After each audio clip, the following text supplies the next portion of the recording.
Que todo mundo já cometeu ou comete algum tipo de pecado, isso é fato. Todo mundo erra, né não? Mas você sabia que até um tempo atrás ali na Europa, quando você morria, você poderia se livrar dos seus pecados deixando outra pessoa comer os seus pecados? Isso mesmo. Comer os seus pecados. Sinistro, né? Tão sinistro quanto a mulher que ficou grávida de coelhos, ou o fato da Disney nem sempre ter trabalhado com animações infantis, mas também lingerie. Vem comigo que eu vou te contar essas histórias que vão explodir a sua mente. E aí pessoal, beleza? Meu nome é Breno e sejam bem-vindos ao canal. E hoje eu vou te contar histórias sinistras. E uma nem tão sinistra assim, mas inesperadas. Mas antes, já dá aqui aquele like para fortalecer o canal, para esparramar esse vídeo para mais pessoas. E também se inscreva no canal, porque tem muita coisa bacana vindo por aí. Então se inscreva para não ficar de fora das atualizações. Eu conto com você. E a primeira história é a do comedor de pecados. Olha a molecagem aí, não vai pensar besteira não, hein? Pelo amor de Deus. Por mais absurdo que possa parecer, já existiu uma curiosa profissão de comedor de pecados. Esse era um trabalho relativamente comum na Europa nos séculos 18 e 19, especialmente ali na Inglaterra, Escócia e País de Gales. O profissional dessa área, podemos assim dizer, né, não tinha nenhuma ligação com nenhuma religião. Comer pecados era mais uma fonte de renda para os miseráveis do que uma atuação honrada. Naquela época, as pessoas que já sabiam que iam morrer, que tinham alguma doença terminal, tinham por hábito fazer uma confissão final a um padre, de forma a ter seus pecados absolvidos para poder entrar no céu. Mas não é todo mundo que consegue antecipar o momento que vai morrer, obviamente. E por causa dessas pessoas que morreram de repente, geralmente pessoas das classes mais altas, né, das famílias mais renomadas e tal, foi criada essa tradição aí durante os velórios, que depois foi transformada em profissão, que é de consumir um pão com os pecados do morto. Tá ficando esquisito, né? Um pedaço de pão e uma porção de sal era estrategicamente colocado sobre o peito da pessoa recém-falecida, aqueles que morriam de repente, né?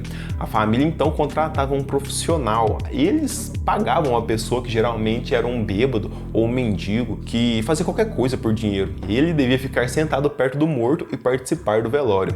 Não é difícil traçar o perfil de quem atuava como comedor de pecados, afinal ele estaria ingerindo todo o mal de quem morreu, coisa que ninguém da elite toparia fazer uma coisa dessa. O conceito do ritual era que os pecados do morto ficassem concentrados nesse pão, que depois deveria ser ingerido pelo comedor contratado. Ainda tinha vezes que o ritual também incluía vinho ou cerveja, sabe? Eles derramavam a bebida no falecido e o comedor tinha que se virar e beber a bebida que escorria pelo corpo. Que nojeira, nossa. E era no pão que se acreditava ter ficado os pecados do morto, sabe? Suas ações mundanas, abrindo caminho para que tivesse a vida eterna no céu. E o contratado comia o pão e absorvia os pecados da pessoa que morreu. E antes de comer o pão, o comedor de pecados dizia: "Eu te dou servidão e descanso agora, querido homem.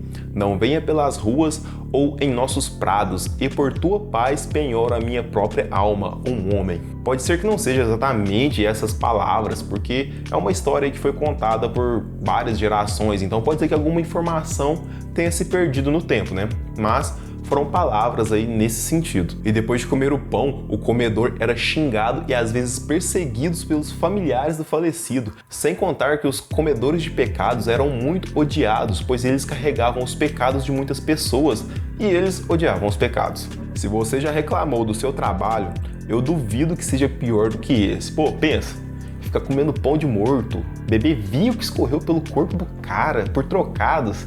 Esse povo não gostava nem de tomar banho, cê é louco.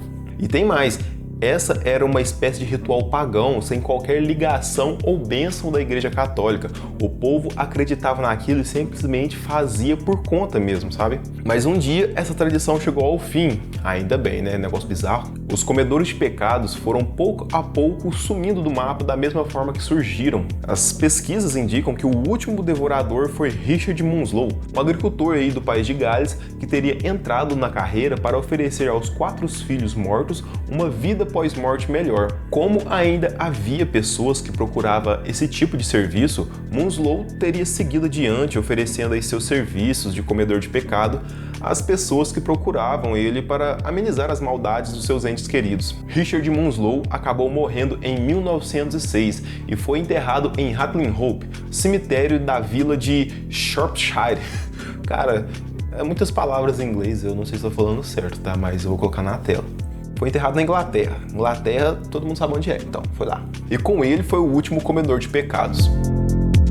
Mary Toth, a mulher que deu à luz a coelhos. Quando eu pesquisei sobre isso aqui, eu pensei, não é possível um trem desse. No ano de 1726, uma camponesa chamada Mary Toth, que era moradora do distrito de Guildford, em Londres, na Inglaterra, parou a comunidade com uma história que chamou a atenção até mesmo dos mais céticos. Ela tinha apenas 24 anos e se tornou um misterioso caso da medicina naquela época, afirmando aí ter dado à luz a coelhos após sofrer uma gestação terrivelmente dolorosa e anormal. Ela era casada com o jornaleiro James Toth e mãe de outras 3 crianças. Mary Toth levava a vida normalmente como trabalhadora em uma fábrica no condado de Surrey, que era uma cidadezinha lá da Inglaterra. Ela precisava cumprir com as tarefas domésticas e industriais mesmo durante a sua gestação e pós-parto. O fato aconteceu em agosto de 1726, quando Mary percebeu que teria uma 4ª criança e que seu corpo já não estava mais respondendo da mesma forma que antes. Ela foi afastada de seus afazeres por conta das dores insuportáveis que impediam ela até mesmo de ficar em pé. Ela passou por algo inesperado e igualmente sinistro. Pedaços de carne e sangue foram expelidos espontaneamente do seu útero. Seu corpo estava expelindo essas coisas aí para fora.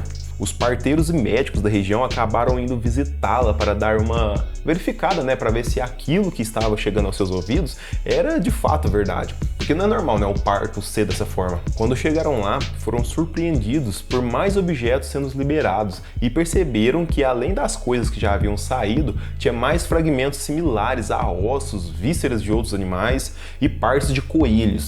Eles falaram, tem parada errada aí, meu irmão. O médico do condado, John Howard, foi o primeiro a presenciar aquela coisa, Ele notificou ao rei George I e exigiu a visita de um especialista da realeza para examinar a mulher, já que era uma coisa muito estranha e nova para qualquer um. Poucos dias depois dos especialistas e da realeza examinar a mulher, eles tiveram a conclusão e anunciaram em nota pública que ela havia sido mãe de 4 coelhos, mas que faleceram no instante em que saíram do útero de Mary Toth. Lógico, cara? Qual que é a chance disso dar certo? Mano e coelho? Mas calma lá que a parte melhor vem agora.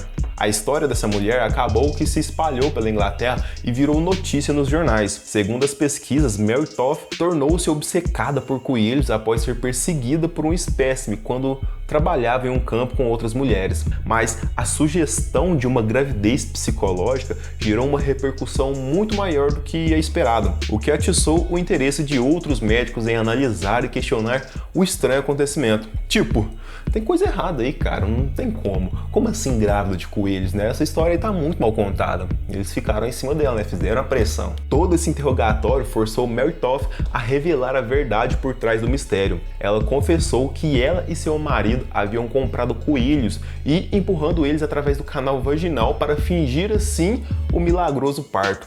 Tá vendo? Olha essa ideia desse casal, olha que coisa. Ai, amor, vamos ter bebês coelhinhos, eles são tão fofinhos.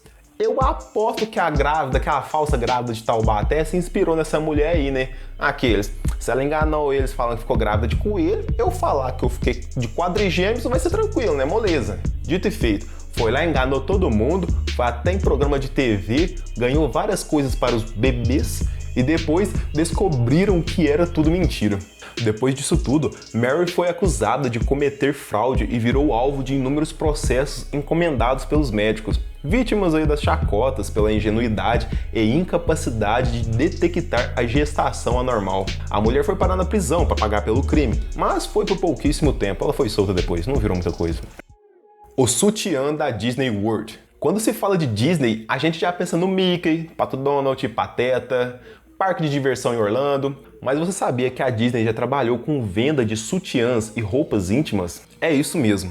Em 1955, a Disney World de Anaheim, na Califórnia, era considerada um dos principais pontos turísticos dos Estados Unidos e faturava aí montanhas de dinheiros com as crianças, mas eles desejavam faturar ainda mais com o interesse dos adultos e aí foi aberto na Main Street, que é a rua de entrada dessa Disneylândia na Califórnia, uma loja chamada O Maravilhoso Mágico dos Sutiãs, em parceria com a empresa aí Hollywood Maxwell's Brazier Company. Nossa, eu não sei se eu falei isso certo não, eu costumo falar o português correto, mas o nome vai estar aí na tela, beleza? Essa empresa era uma forte vendedora de lingeries e corsetes daquela época. Apesar da empresa trabalhar com entretenimento infantil, não teve rejeição do público e o empreendimento foi um sucesso aí que tornou uma das principais atrações do parque, sendo exaltada por todos os jornais do sul do país. Eles decidiram abrir aquele tipo de loja porque queriam atingir o público mais adulto. E também tinha grandes empresários de peso daquela época que apoiavam aquela ideia, o que era bom para os negócios e bom para o marketing da Disney, né? A abertura do Mágico dos Sutiãs era também uma grande exposição sobre a história das lingeries e das roupas íntimas, com foco desde o período vitoriano do século XIX, mostrando aí como as peças íntimas se transformaram durante as décadas até o ano de 1955. Os caras eram bons de vender, né? Eles contavam a história do produto para vender com mais facilidade depois. Inteligente. No entanto, apesar de toda a empolgação que o maravilhoso Mágico dos Sutiãs gerou na Disney World, eles encontraram muitos problemas em prosseguir com aquele mercado e a loja não durou muito tempo, se despedindo apenas 6 meses após a inauguração, em janeiro de 1956. Isso contrariou todas as possibilidades e expectativas, já que a loja tinha mais poder de permanência do que alguns outros negócios naquela rua. Pessoal, essas foram as histórias, espero que tenham gostado. Se gostou do vídeo aí, não esquece do like e se inscreve no canal para também não ficar de fora dos próximos vídeos. Muito conteúdo bacana aqui para vocês toda semana. Isso aqui é para vocês, isso aqui é para vocês. E isso é muito importante, então se inscreva. Eu vou ficando por aqui e até a próxima.